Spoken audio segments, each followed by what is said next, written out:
గుంటూరు అరండల్పేటలోని బైజూస్ కార్యాలయాన్ని యువజన కాంగ్రెస్ ఎన్ఎస్యుఐ నాయకులు ముట్టడించారు.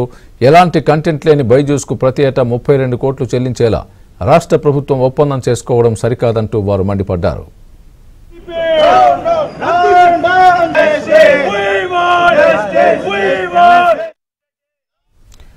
దివాళా తీస్తున్న బైజూస్ సంస్థకు ప్రభుత్వం అప్పనంగా వేల కోట్ల రూపాయలు కట్టబెట్టారని ఫైర్ అయ్యారు. ప్రభుత్వ పెద్దల అవినీతిలో భాగంగానే ఈ ఒప్పందం చేసుకున్నారని యువజన కాంగ్రెస్ ఎన్ఎస్యుఐ నాయకులు ఆరోపించారు. బైజూస్ యాప్తో విద్యార్థులకు అవసరం లేదని, కేవలం పేద పిల్లల జీవితాలతో వైసీపీ ప్రభుత్వం చెలగాటమాడుతోందని వారు ఆగ్రహం వ్యక్తం చేశారు. బైజూస్ లో ఏ విధమైన కంటెంట్ లేదు. ఈ కంటెంట్ లేని దానికి ఆ స్థాయి లేని బైజూస్ కి 3500 కోట్ల ఒప్పందాన్ని ఎలా చేస్తారు? 7000 కోట్ల మనీ లాండరింగ్ కేసు ఉన్న ఈ బైజూస్ కి ఏ విధంగా ఈ కాంట్రాక్ట్ ని అప్పనంగా అప్పగిస్తారు?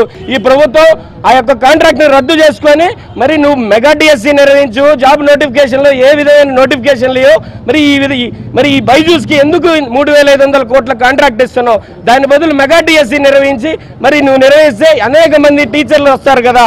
బైజూస్ తో ఒప్పందం రద్దు చేసుకోవాలని ఈరోజు గుంటూరులోని బైజూస్ కార్యాలయం వద్ద ఈ యొక్క కార్యక్రమాన్ని చేపట్టడం జరిగింది.